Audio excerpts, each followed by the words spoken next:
Buenas tardes a todos. Gracias por venir. Bueno, nada, hoy gracias también antes de nada a Íñigo por venir y por hacernos esta presentación.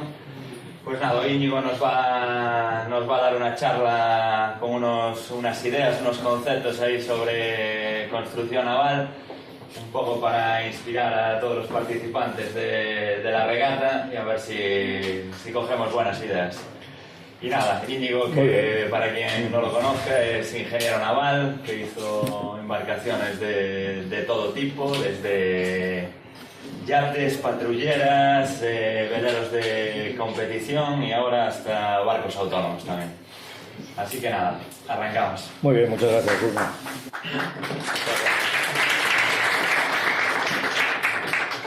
Muchas gracias.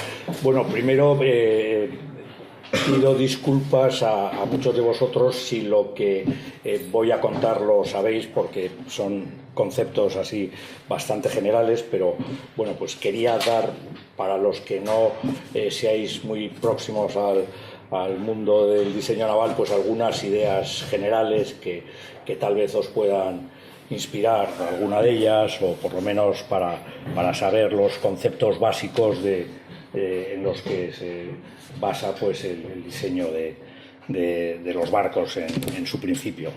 Son 12 filminas y con eso más o menos os aprueban el segundo curso de navales en la Politécnica, si las tenéis bien estudiadas.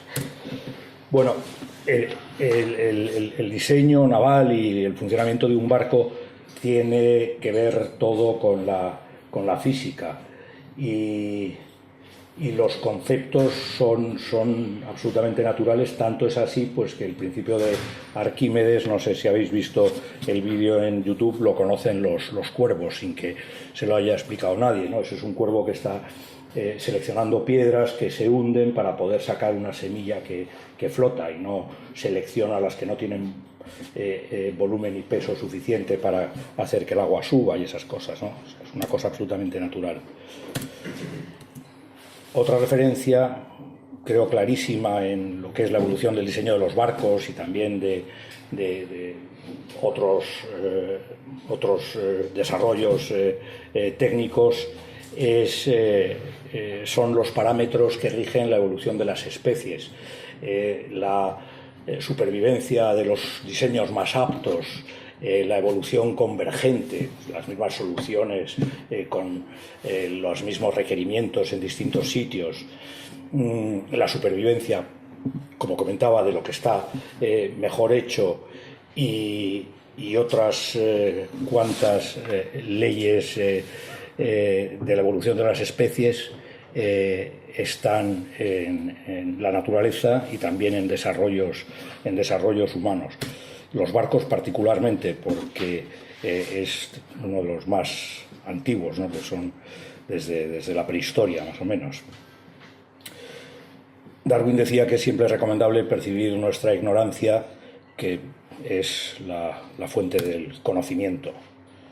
Este es un barco actual que batió el récord de velocidad a vela, acabó muy tristemente, tuvo algún accidente y acabó abandonado, pero navegó a 50 nudos con foils sobre el trimarán.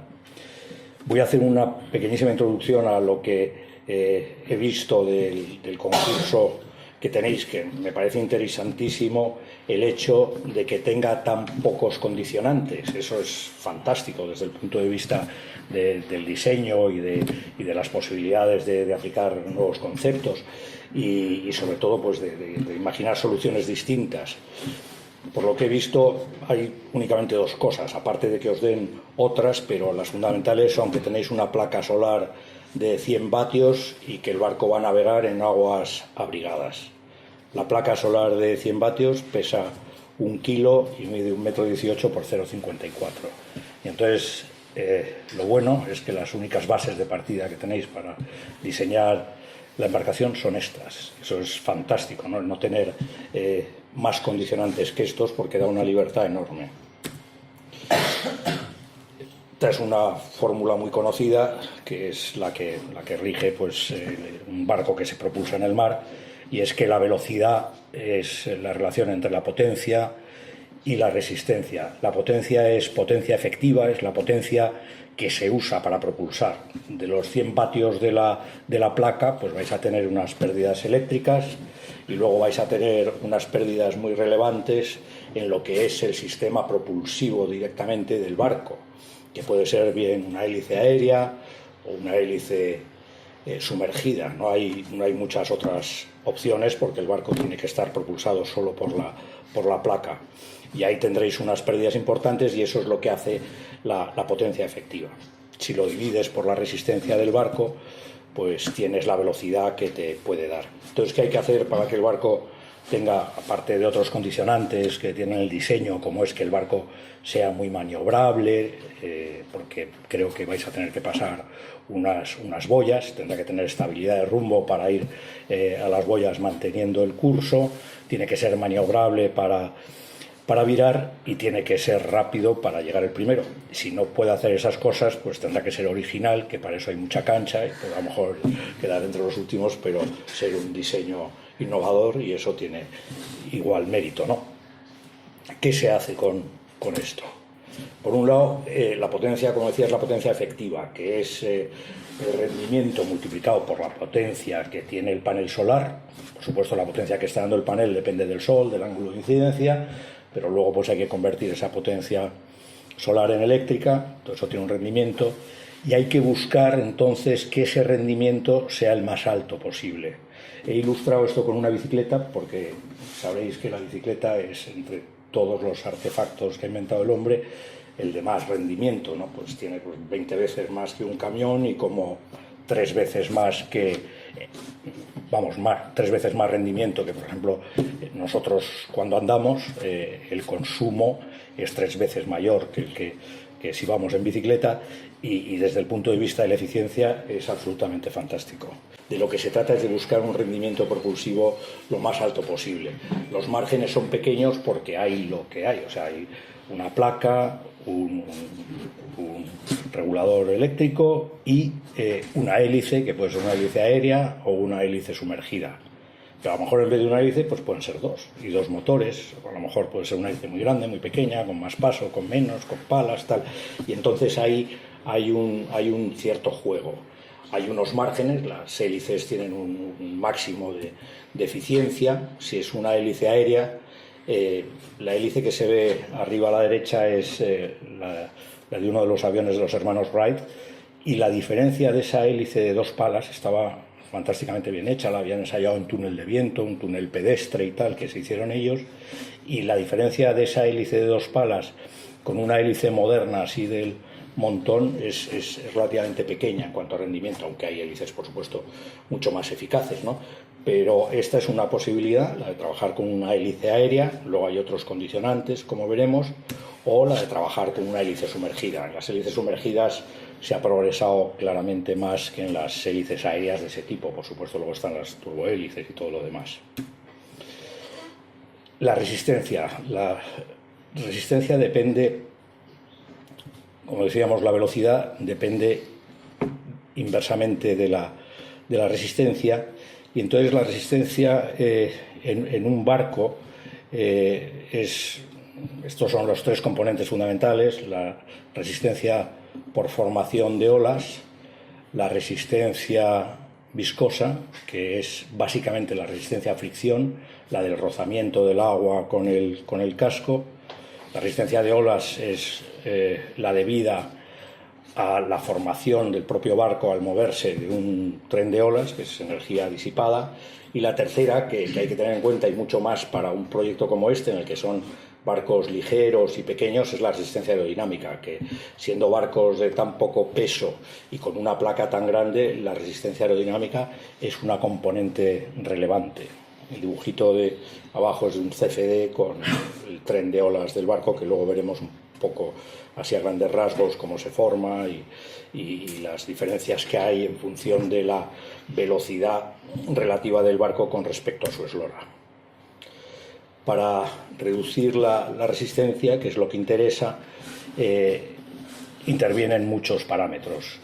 El primero de todos yo diría que es la configuración, el tipo de barco que se vaya a a crear, o el tipo de artefacto flotante, porque la configuración interviene en la superficie mojada, interviene en los parámetros de formas. Ahí abajo hay un monocasco, un catamarán, y el otro es un tipo de barco que se llama SWAT, que quiere decir Small Water Plane Twin Hulls, que son unos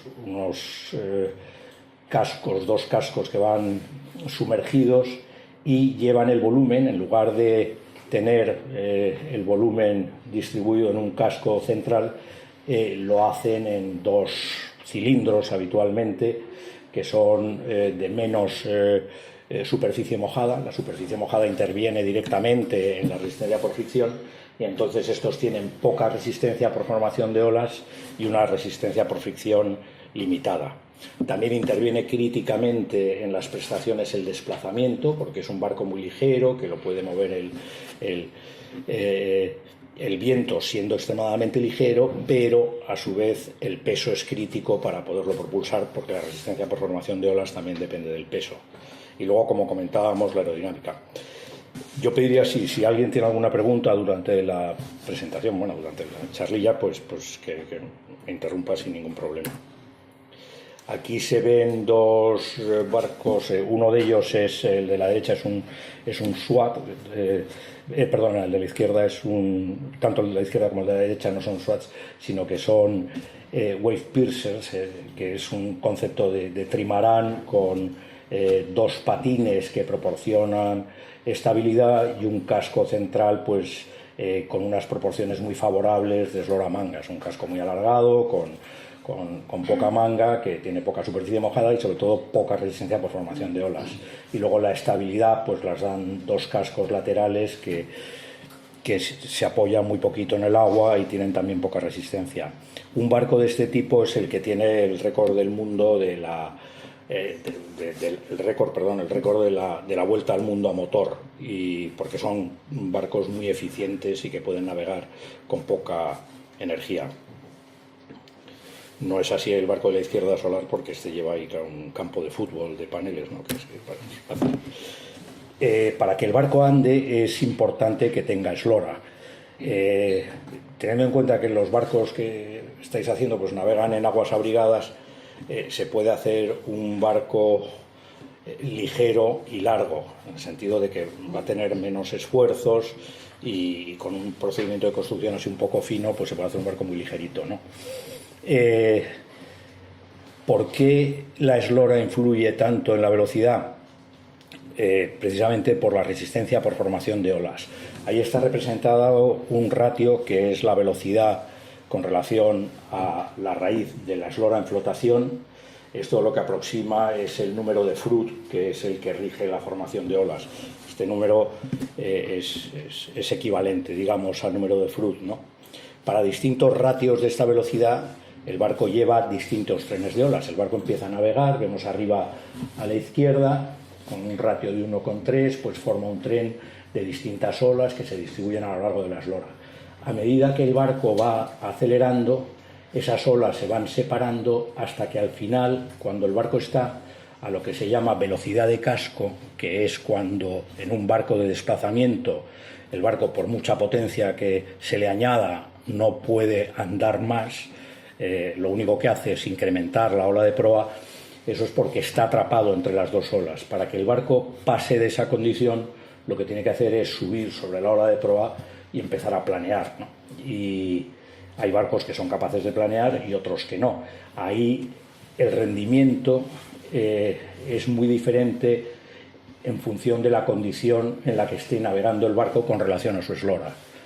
Quiero decir que si hacéis un barco muy largo y que tiene la misma potencia que uno más corto, el barco largo va a tener más, para cascos similares, va a ser más eficiente que el que es más corto, porque el corto a una velocidad igual va a ir atrapado entre sus olas, mientras que el largo no. Esto es para un monocasco. Con los catamaranes pues los números son otros. Abajo se puede ver, por ejemplo, un barco navegando a 18 nudos. Este es un modelo, navega a 18 nudos de velocidad equivalente en el canal, y se ve pues como está navegando prácticamente a velocidad de casco, con las dos olas formadas. Ese barco lleva un bulbo de proa, y por eso que la ola de proa pues, es muy baja y está muy retrasada. Digo, perdón, una pregunta. Sí. Bueno, que interrumpiera en medio. Sí, bien hecho, sí. ¿Esto afecta igualmente en un catamarán que en un monocasco? No, estas velocidades son de monocasco, la velocidad, porque en el catamarán, por las proporciones de eslora manga, la resistencia por formación de olas es mucho más pequeña. Y entonces un catamarán tiene una velocidad de casco mucho más alta. No está tan limitado como es un barco de desplazamiento. ¿Es más alto que un monocasco? Sensiblemente más alto por las relaciones eslora-manga y luego porque en el catamarán ya se reparte el desplazamiento también entre los dos cascos y son cascos más ligeros y con proporciones mucho más efectivas. En relación con las velocidades de casco, puede haber dos barcos con la misma eslora en flotación, exactamente la misma, y que uno tenga una velocidad de casco más alta que otro. Eso es por una cosa que se llama el coeficiente prismático, que lo que indica es el reparto de volúmenes a lo largo de la eslora, y básicamente un coeficiente prismático alto es el de un barco que tiene el volumen desplazado hacia los extremos. Entonces ese barco que tiene el volumen desplazado hacia los extremos, un coeficiente prismático alto, lo que hace es que la ola de proa y la de popa están más separadas. Y entonces la eslora dinámica, que es la eslora del barco cuando está navegando, pues es mayor que en el otro barco con un coeficiente prismático pequeño.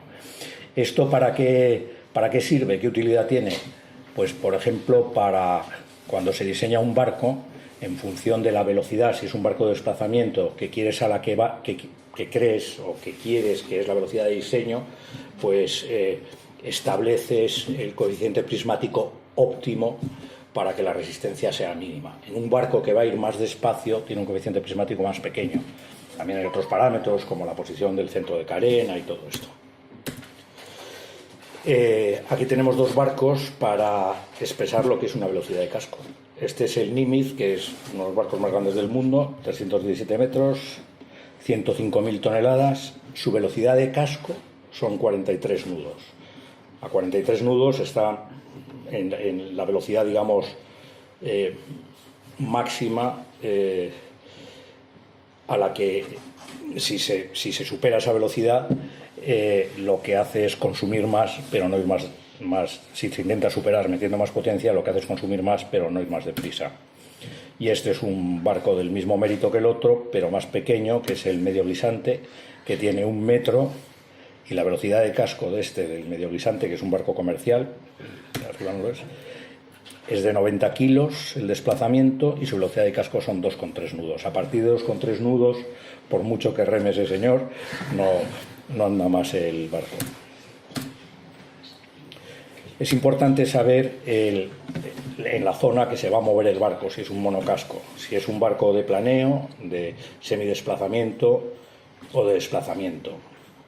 La curva que se ve ahí de desplazamiento es la curva azul, la que está más a la izquierda. Entonces, como veréis, esa es la resistencia del barco y eso es el ratio de velocidad eslora.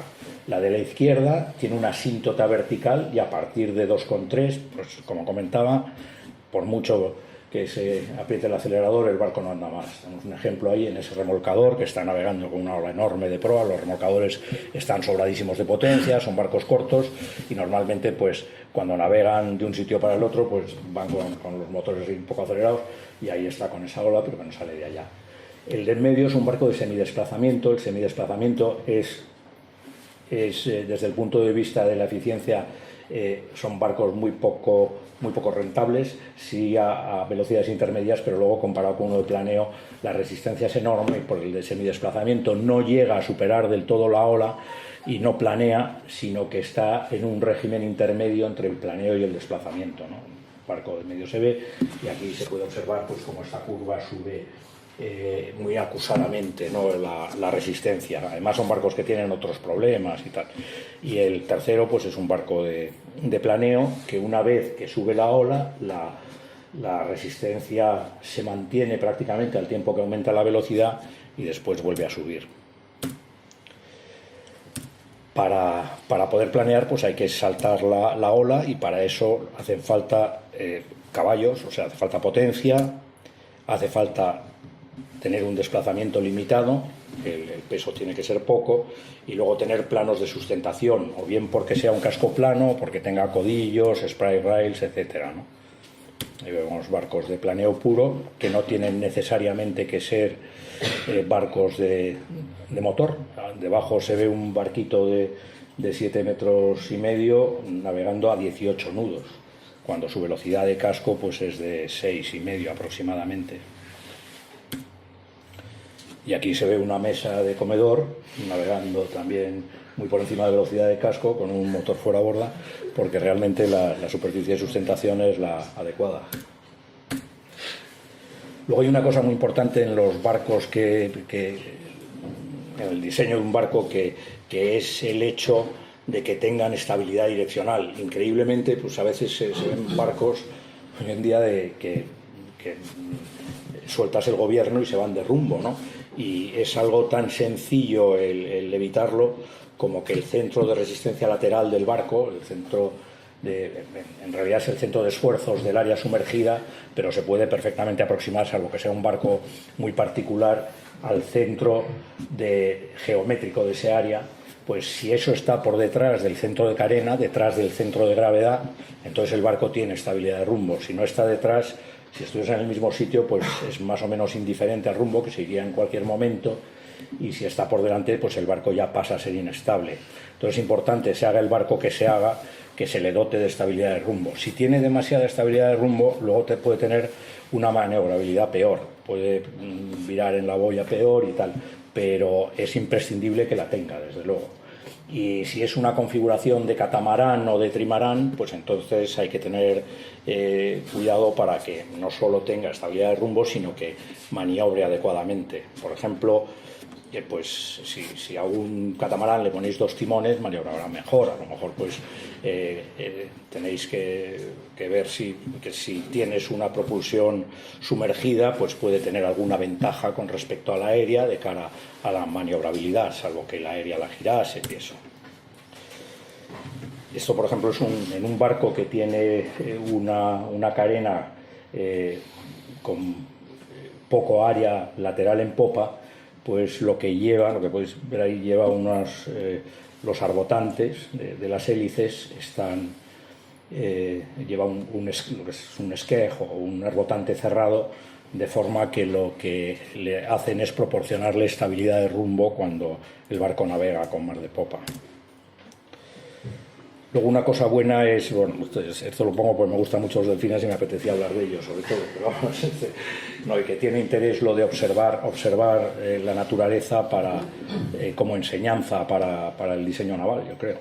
Los delfines tienen una potencia más o menos del orden, si les supones doble de un caballo, pues un delfín de estos puede tener 2 caballos de potencia, un delfín el que está abajo a la derecha, que es un delfín mular, y con eso pueden navegar a 25 nudos y aceleran con un G cuando están con la cola fuera y tal. Entonces los delfines pues se han estudiado mucho desde los 2 puntos de vista, se han estudiado mucho sobre todo desde un punto de vista de la ecuación que estábamos viendo antes, que es de la potencia es igual a la resistencia por la velocidad. Entonces el delfín se supone que es muy rápido y muy eficiente porque tiene muy poca resistencia. De hecho, pues las pieles de los delfines tienen unas propiedades hidrodinámicas muy singulares, cambia la forma cuando el delfín va muy deprisa debajo del agua, y se han hecho muchos experimentos con éxito con pieles artificiales, se ha estudiado pues los parámetros del cuerpo del delfín desde el punto de vista geométrico, pero lo que no, yo tuve oportunidad en el año 91, cuando estaba con el proyecto del Copa América y tal, estaba buscando un perfil para los timones, y los perfiles navales todos derivan de la aviación, porque el número de Reynolds es el mismo en un avión yendo muy deprisa que en un barco yendo despacio, se comportan igual los perfiles, y entonces estaba buscando un perfil que no entrase en pérdida para poder hacer un timón muy profundo, y los perfiles que había de aviones pues no eran suficientemente eficientes, y lo que hice fue coger los parámetros del perfil de la cola del delfín, porque la cola del delfín se está moviendo de -45 a +45 grados y no entra nunca en pérdida. y no entra en pérdida porque tiene un perfil muy eficiente. Yo pensé que eso ya estaba hecho porque es una cosa así bastante evidente, que estaba analizado, estuve buscando por todos lados, pero no lo estaba, y entonces pues cogí unas plantillas de los perfiles de la aleta del delfín y lo comparé por varios métodos. El primero con un programa de perfiles bidimensionales que son muy eficaces, el segundo por ensayos de canal con un timón y el tercero en el túnel de viento del INTA, ¿no? Y ahí en la gráfica que está aquí se puede ver, bueno, sí, ahí se ve bueno, se ven ahí tres perfiles. Uno es el NACA 00, que es el típico perfil de toda la vida que usan el 90% de los barcos en sus timones. El que va un poco por encima es un perfil de Boardman, que es un diseñador muy reputado pues, de perfiles de planeadores, alemán, y se usa en barcos de alta competición. Y el tercero es el del Delfín, y la diferencia es que mientras los otros entran en pérdida, este no entra en pérdida, ¿no? Y es algo tan sencillo como cogerlo, vamos, que está ahí disponible, ¿no? Aquí he puesto estas imágenes de multicascos porque yo creo que, vamos, todos, imagino que estaréis de acuerdo, aunque puede tener interés hacer un monocasco así especial, pero el multicasco, si tienes que tener una superficie grande, tienes que llevar 2 kilos de panel solar, el panel solar lo quieres tener plano y tal, y quieres que el barco que lo lleva tenga estabilidad, pues una solución de multicasco puede ser interesante. También puede ser un monocasco, a lo mejor muy largo, con estabilidad por otros medios y tal. Pero el multicasco lo que tiene fundamentalmente es eso, la ventaja de que tiene una velocidad límite más alta, y un factor importante si se hace un multicasco es la interferencia de las olas entre los dos cascos. Aquí este es un CFD, está en rojo las zonas de alta presión, ¿no? Es en donde las zonas de baja presión, que es donde se forma la ola. Aquí se ve la ola de proa y aquí está la confluencia de las dos olas. La interferencia entre un casco y otro es algo importante, entonces si vais a hacer de todos modos no vais a ir muy deprisa con los 100 vatios, pero sí el ver que no estén demasiado juntos porque pueden tener interferencia, ¿no? Este es un wave piercer del tipo que os comentaba antes, que son barcos muy interesantes tanto para ir deprisa como no. Están hechos, entre otras cosas, para tener poca resistencia añadida en olas, que es otra componente de la resistencia que no había puesto en la ecuación porque vais a estar en aguas tranquilas, pero es una resistencia que ya no es propia del barco, sino del entorno, ¿no? Y estos barcos pues lo que hacen es tener poca resistencia añadida en olas porque las olas las atraviesan y tal, pero a la vez son muy eficientes también en aguas tranquilas, ¿no? Tienes un casco central con muy poca resistencia y luego dos cascos laterales que te proporcionan la estabilidad que el central no tiene. El que vemos a la izquierda, que está tronchado por la mitad, es el que tuvo el récord de la vuelta al mundo. Luego se lo regalaron a Sea Shepherd en Nueva Zelanda, que es el que vigila la Antártida y tal para prevenir la caza de ballenas por los japoneses, y ahí pues se le ve después de un abordaje del barco de investigación, entre comillas, japonés ballenero con el cañón. Y el de abajo pues es el nuevo que hicieron, sí, que es un pepino fantástico. Este es otra solución interesante, que es un SWAT. El SWAT, como comenté antes, pues lo que tiene son los dos cascos sumergidos con el volumen del barco y luego una plataforma amplia. Yo creo una cosa que no hay que desechar en absoluto, siendo un barco tan ligero como serán los que hagáis, la resistencia aerodinámica, ¿no? Y que el barco pues sea estable. Y entonces la ventaja es que como los condicionantes, aparte de la placa solar, son muy pocos, pues se puede hacer muy muy ligero. Y estos ya son barcos con airfoils, que es una solución muy interesante para algunos conceptos, pero en el caso del proyecto que nos ocupa, pues es mucho más difícil de aplicar. Ese que vemos ahí es un Moz Europa navegando con dos airfoils que tienen una de las las alas controlables y tal, estos llevan pues perfiles asimétricos, ¿no?, en lugar de simétricos, como es lógico.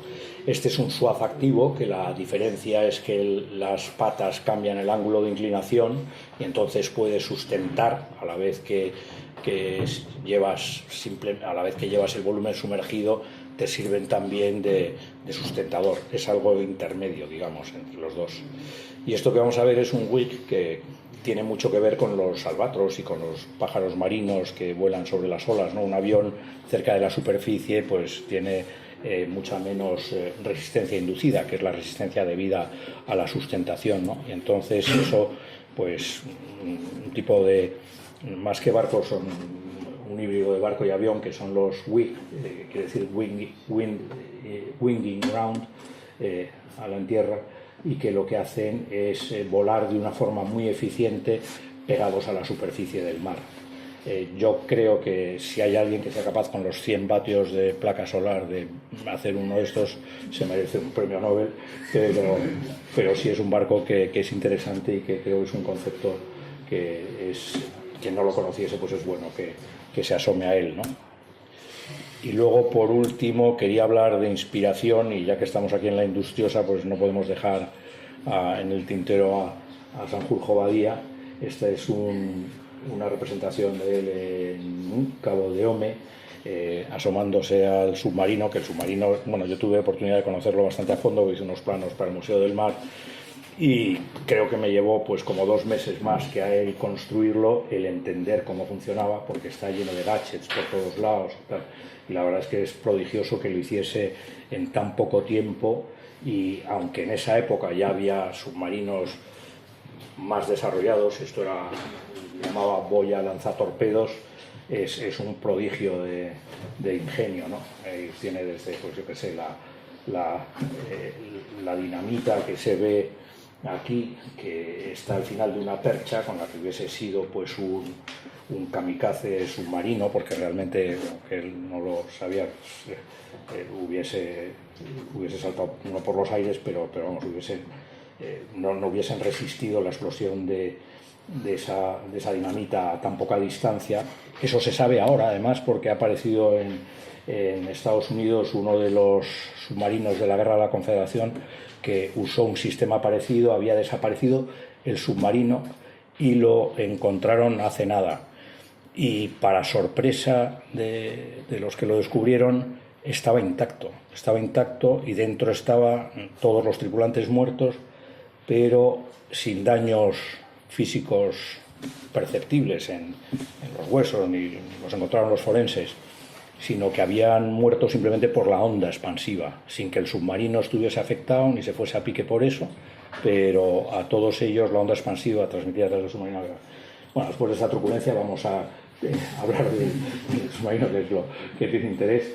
Esto que se ve aquí, por ejemplo, es fantástico, porque claro, es la cosa menos hidrodinámica del mundo, está pensado para ir a 2 nudos, su intención pues era eso, acercarse al Massachusetts, y venía aquí a la ría, y entonces esto que vemos aquí, es curioso que tengo en un sitio, esto que vemos aquí es una de las patas de pato que usa para girar el submarino.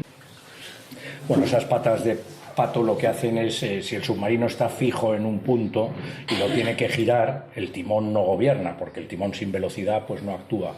Y entonces él, que iba sentado en un sillín, pues lo que hacía era darle a una manivela, y entonces esas patas, cuando iban para atrás, se abrían, y cuando iban para adelante se cerraban.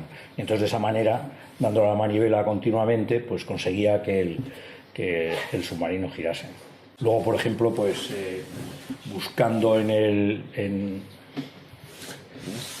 interior del submarino, pues encontramos un tubo que estaba en el piso, conectado a una bomba, no se sabía para qué era, parecía una manguera que estaba suelta, que se había quedado así después de guardar el submarino, sin que estuviese en su sitio, pero era para poder sacar el CO2 del fondo del casco. El CO2 es más pesado que el aire. En esta boya iban 3 personas, Sanjurjo en el puesto de observador y piloto, y luego dos operarios abajo que le daban a las manivelas. Él intentó que fuesen sus hijos, pero los hijos no estaban muy animados, y entonces al final pues dos operarios fieles de la Industriosa pues navegaron con él, ¿no?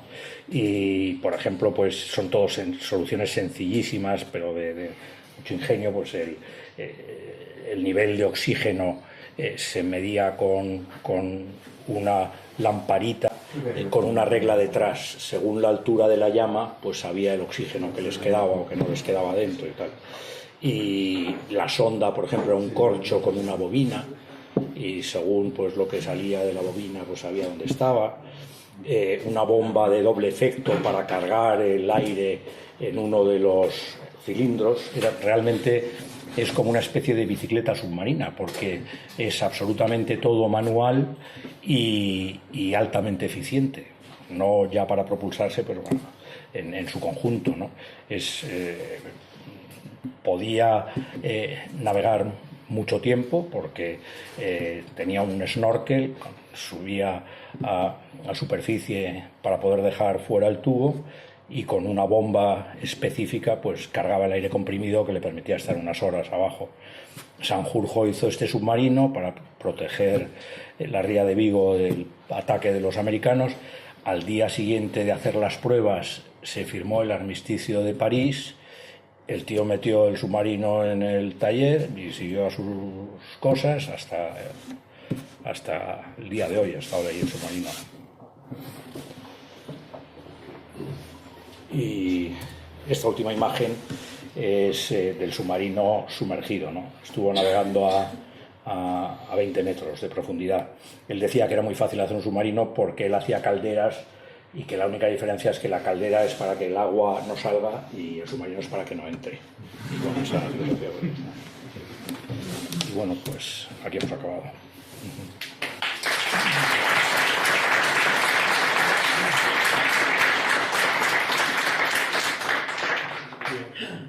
Una preguntita. ¿Aguas tranquilas de qué altura de ola estamos hablando?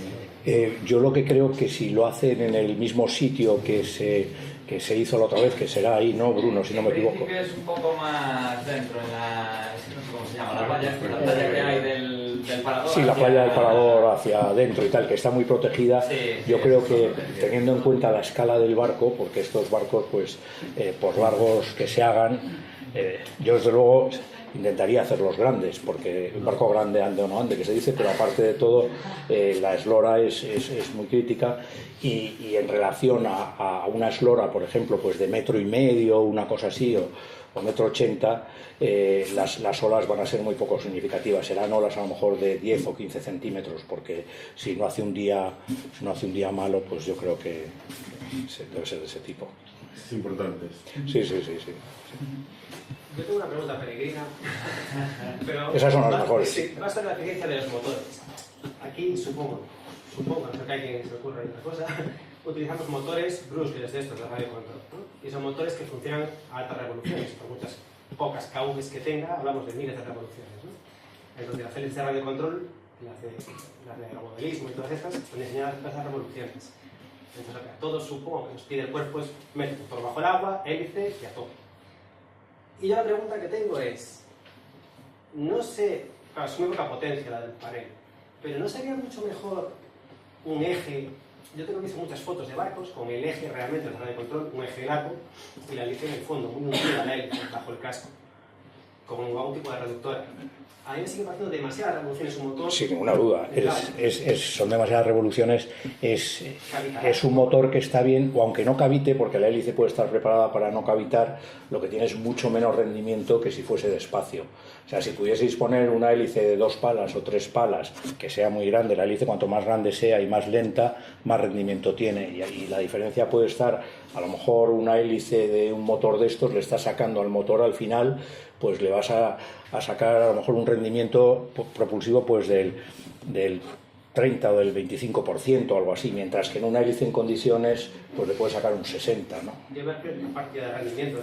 Sí, no, pero por las revoluciones, claro. Mayor par, Claro, y las revoluciones son excesivas para la ¿Y hélice. por qué van tan, no sé, no tengo ninguna foto ahora, pero las veo muy hundidas? O sea, cuando veo barcos de radiocontrol con Sí. monocascos, Sí. catamarán no, pero monocascos lo veo, y es un eje Sí, que va muy monocascos yo creo que las hunden para que no caviten, porque cuando tienes más presión es más difícil que la hélice cavite, ¿no?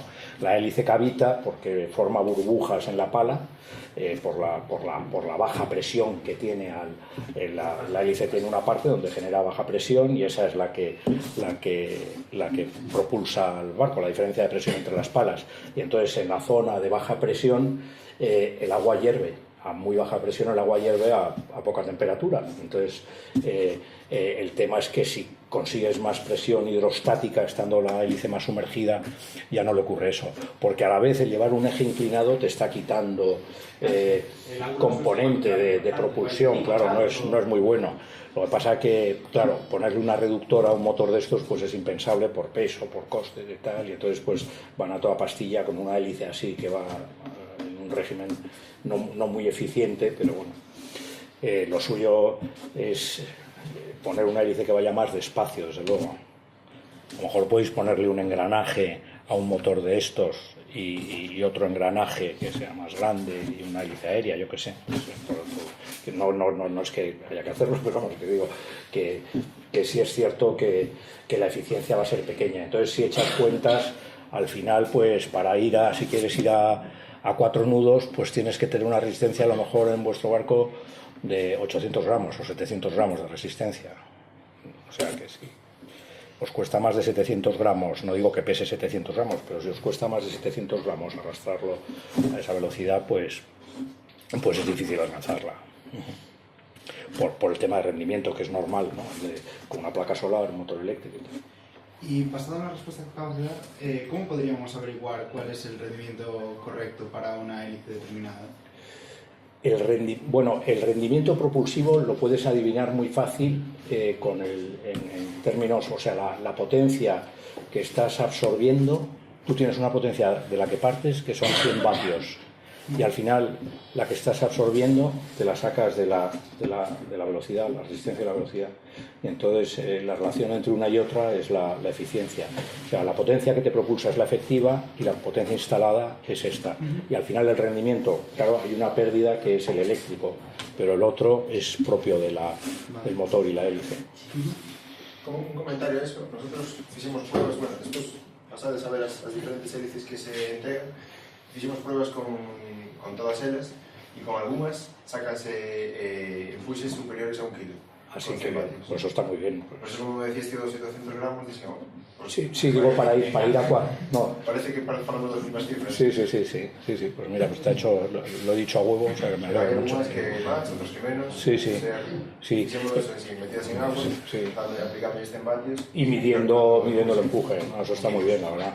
Sí, además es una buena forma y yo creo que es muy interesante para cualquiera que participe en un concurso probar distintas hélices, porque dependiendo del barco que sea y de la configuración, pues pueden ser unas u otras y tal, y eso, ¿no? En la línea de optimizar tanto el barco desde el punto de vista resistente como desde el punto de vista propulsivo, ¿no? En lo que se pueda, que son las hélices. Sí, como de estos. Dos cosas. No me acuerdo tampoco. ¿A qué resistencia hay que tenerle más miedo? ¿A la de la formación de la ola o a la de la viscosidad? Depende de a la velocidad que vayas a ir, porque, claro, al principio la resistencia viscosa, la resistencia por superficie mojada, digamos, de fricción, es mucho más importante cuando vas a baja velocidad. Cuando vas a alta velocidad, que ya el barco empieza a formar su tren de olas, la resistencia por formación de olas es la que prima, ¿no? Y entonces, si es un barco que va, ahí volvemos a la relación de la velocidad con su eslora, porque puede ser un barco que vaya a la misma velocidad que otro, pero si tu barco es más largo que el otro, tu barco va a tener más componente de resistencia a fricción que el otro, que va a ir a lo mejor pues atrapado entre las dos olas. Tienes un barco de este tamaño, que va a la misma velocidad que este va atrapado entre sus dos olas y tiene una resistencia por formación de olas muy grande. En cambio en el otro la resistencia a fricción es más relevante y la componente de resistencia por formación de olas crece mucho más exponencialmente con la cuarta potencia de la velocidad, mientras que la resistencia a fricción crece con el cuadrado aproximadamente. Vale. Y para velocidades bajas, rendimiento de una hélice bien diseñada tal, con respecto a vapor del Mississippi? Sí, es mejor, de hecho, no digo el mejor, bueno, es una broma, pero la primera prueba que se hizo con las primeras hélices fue poner a dos barcos idénticos a tirar uno del otro, enganchados por las popas. Uno era un barco de palas y el otro era de hélice. Y la hélice es más eficiente claramente que las palas. Si tienes uno muy lento, a lo mejor, oyes, con unas palas te puede ir bien, si tienes un barco muy lento, pero la hélice es más eficiente desde el punto de vista hidrodinámico. Y es curioso la prueba que se hizo, ¿no? Porque claro, nadie se creía, la verdad es que cuando ves las hélices de los barcos son muy pequeñas en relación al barco, ¿no? Igual que las anclas, o sea, un barco pues pongamos, de 250 toneladas lleva un ancla de 300 kilos, que llama la atención, pues, y las hélices, pues una hélice de 2 metros propulsa un barco de 135 metros de eslora, ¿no? La verdad es que son eficientes como propulsor. Realmente la potencia que le llega, que es la potencia al eje, porque tienes la potencia del motor al freno normalmente, luego tienes pérdidas en el eje por la torsión del eje, luego tienes, antes tienes pérdidas en la reductora, y entonces la potencia esa que le llega a la hélice, luego la hélice la que entrega, una hélice eficiente es como un 60%, una cosa así. Las hélices aéreas pueden llegar también al 60 y tanto, 70%. Veo que no descartas una hélice aérea. Bueno, a lo mejor depende, ¿no? Estamos en Galicia y entonces no puedo decir otra cosa. No, pero puede que no, porque la hélice aérea, yo creo que una pega, que es una hélice grande, es otra cosa, con menos palas, tal, pero si se consigue que tenga un buen rendimiento y con un casco muy limpio, pues puede tener interés. ¿Qué ocurre también? Que yo creo que está muy bien un timón detrás de una hélice. Hay que tener cuidado para que no moleste al flujo, porque si el timón se pega demasiado a la hélice, pues lo que hace es perjudicar su estela. La hélice, al fin y al cabo, lo que está haciendo es coger agua adelante y echarla para atrás. Y entonces, si tienes un timón o tienes un obstáculo detrás, pues el coeficiente de estela es peor y la hélice tienes menos rendimiento. Pero a la vez, para maniobrar y tal, pues está muy bien, ¿no? Ahora, también puede ser interesante, depende también de la velocidad, ¿no? Porque, claro, con esa velocidad de motores y tal, la hélice, porque se puede uno imaginar una hélice grande que va más despacio en revoluciones y tal, pues las hélices grandes luego van muy deprisa. O sea, los aerogeneradores están haciendo ahora, en M. Torres me contaban ayer, están haciendo una hélice con unas palas de 100 metros de longitud, de 100 metros, que la punta de la pala va a velocidad ligeramente subsónica, va a 900 kilómetros por hora, porque a poco que gire, a pocas vueltas que gire, pues, cuando te vas a ese radio, pues es una locura, ¿no? ¿El rendimiento de una hélice con respecto a una turbina tipo motor de agua? Pues dependiendo de la velocidad, la turbina tiene mejor rendimiento. Claro, para velocidades altas, sí. O sea, la hélice... el rendimiento es mejor hasta unos 30 a 35 nudos. A partir de ahí el rendimiento del waterjet es más alto que el de la hélice, y luego pues las hélices supercavitantes, las hélices de superficie y tal, tienen un rendimiento más alto incluso que el waterjet. Pero para velocidades altas sí, el waterjet es poco eficiente a poca velocidad. El barco no tripulado que tenemos pues tiene waterjet, para velocidades bajas pues es conveniente desde luego el tener otro tipo de propulsión, ¿no? Porque el waterjet funciona muy bien, es muy eficaz, pero si tienes velocidades elevadas. Pero en cualquier caso, si la carenamos la hélice, da mejor rendimiento, ¿verdad? Sí, y si entra peor en cavitación. Sí, si la tobera está bien, con una tobera te refieres, sí, las toberas bien proyectadas mejoran claramente la hélice, sí.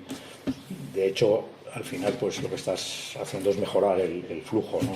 en el contorno y evitar. También hay hélices que se han hecho bastantes y funcionaban bien y tal, pero bueno, tiene otras dificultades. Es diseño de un ingeniero naval español, que son las hélices con placa de cierre. Son hélices que tienen en el extremo de la pala, pues la diferencia de presión entre un lado y otro, que es lo que hace que la hélice empuje, en el extremo de la pala no hay diferencia de presión porque están comunicadas. Entonces son hélices que llevan una placa puesta encima. Y de hecho, pues esta hélice la estaban ensayando en Holanda cuando se hizo la primera quilla alada para Copa América, ¿no?, de Ben Lexten, y este pues le dijo a este ingeniero que se había inspirado en la hélice que estaba ensayando para poner la placa de cierre, porque el fundamento es el mismo, ¿no? Es una superficie sustentadora que de repente pues le pones una placa en el extremo y lo que consigues es que sustente ahí, mientras que antes no lo hacía, ¿no? Y te mejora la sustentación con relación a la resistencia y tal. Es un winglet como llevan los aviones, ¿no?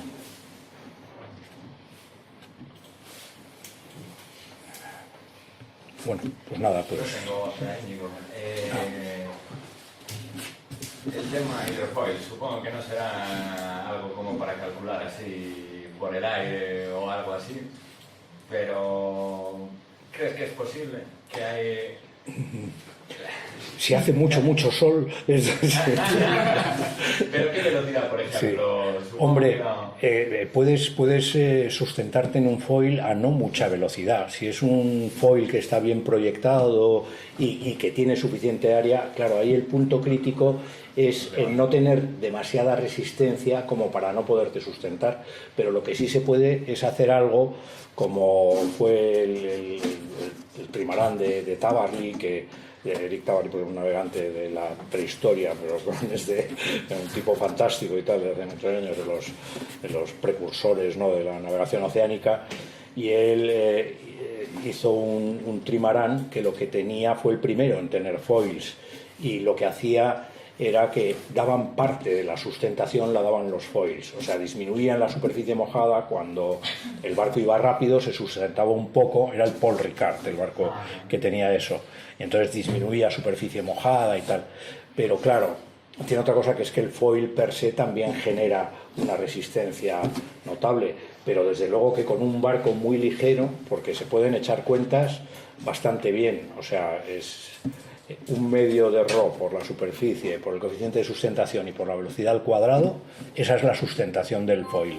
Entonces tienes un ángulo, pones la componente de sustentación, luego tienes la de resistencia también, y haces cálculos con el área del foil que necesitas para que a una determinada velocidad empiece a sustentar, y se pueden hacer números.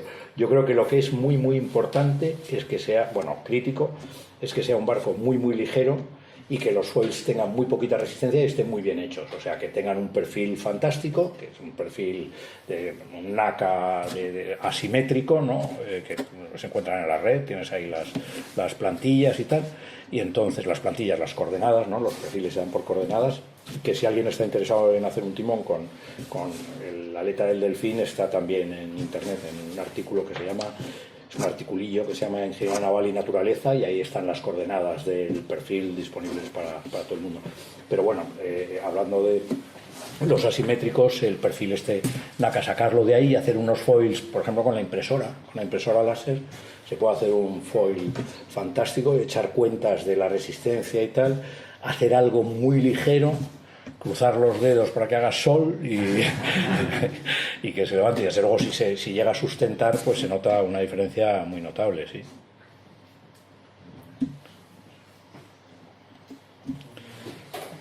Muy bien, bueno, pues gracias por la atención.